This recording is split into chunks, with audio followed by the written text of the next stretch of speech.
মায়ার নবী গভীর রজনীতে আবু বকরের দরওয়াজায় গিয়ে হাজির।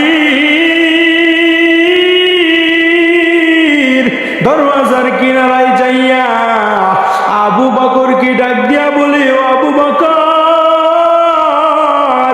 দরওয়াজা খুলো। নবীজি ডাক দেওয়ার সাথে সাথেই আবু বকর দরওয়াজা খুলে দিলেন। নবীজি আশ্চর্য হয়ে গেলেন, ডাক দিয়া বললেন, রে আবু বকর, আপনি কি রাতের বেলায় ঘুমান নাই? ডাক দেওয়ার সাথে সাথেই কেমনে দরওয়াজা খুললেন? আবু বকর ডাক দিয়া বলেন, ও নবী,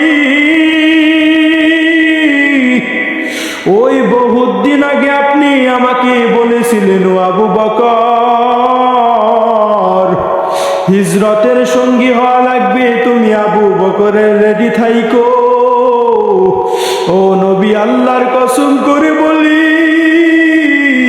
ওই দিন থেকে দিনের বেলায় আমি যত ব্যস্ত থাকি না কেন, কিন্তু রাতের বেলায় একটা দিনও ঘুমাই না।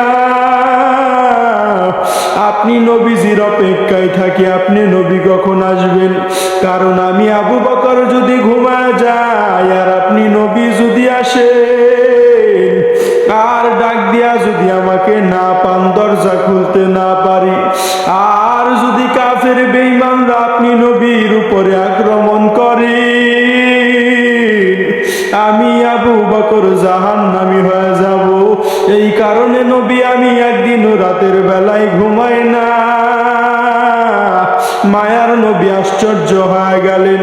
আবু বকর ডাক দিয়া বলেন, ও নবী,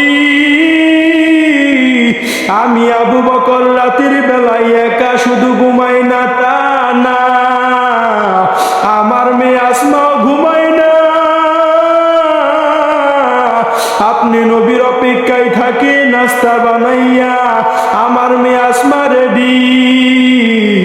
আপনি নবী আসবেন, লম্বা সফর দিবেন, এই জন্য আমার মেয়ে আসমা রুটি বানায় রাখে, সফরের পথে যেন খাইতে পারেন।